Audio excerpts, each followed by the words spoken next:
ఆ బాల్ వేశారు, వికెట్లు పడరా, మరలా ఇంకో బాల్ మొదలు పెట్టారు.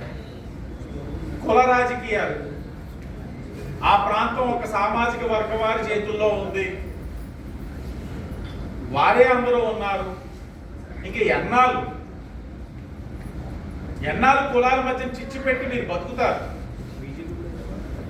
ఓడిపోయిన ఈ 20 నెలల్లో ఎక్కడైనా నిర్మాణాత్మకమైన నిర్ణయాలు ఏదైనా ప్రభుత్వానికి ఇచ్చారా, సహకరించారా, ఉపయోగపడ్డారా?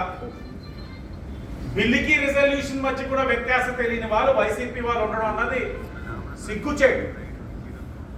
ఇది రెజల్యూషన్. బిల్ అనేది దాన్ని పాస్ చేయాలంటే ఉభయ సభలు. రెజల్యూషన్ మా అభిమతం, మా అభిప్రాయం. దాన్ని అసెంబ్లీలో పాస్ చేస్తే సరిపోదు.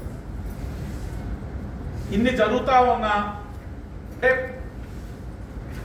వాళ్ళ దగ్గర ఉన్న నాయకులు కూడా ఏం తీసుకోలేదు. బహుశా అందరూ కూడా ఒక మాదిరిగా ఉండడం వల్లే మైండ్లు అందరూ అక్కడ ఉన్నారు.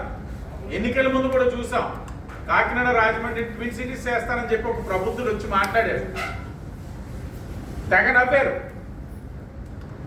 నవ్వితే దాన్ని మళ్ళీ సమర్థించుకున్నారు.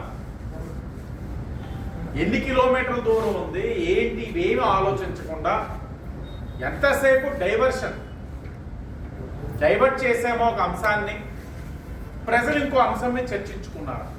కానీ చర్చించుకుంటున్న అంశాన్ని మాట్లాడిన వ్యక్తులు ఎవరంటే గతంలో ఉన్న ప్రజాప్రతినిధులు అంటే సిగ్గుపడుతున్నారు ఈ ఆంధ్రప్రదేశ్ రాష్ట్ర ప్రజలు.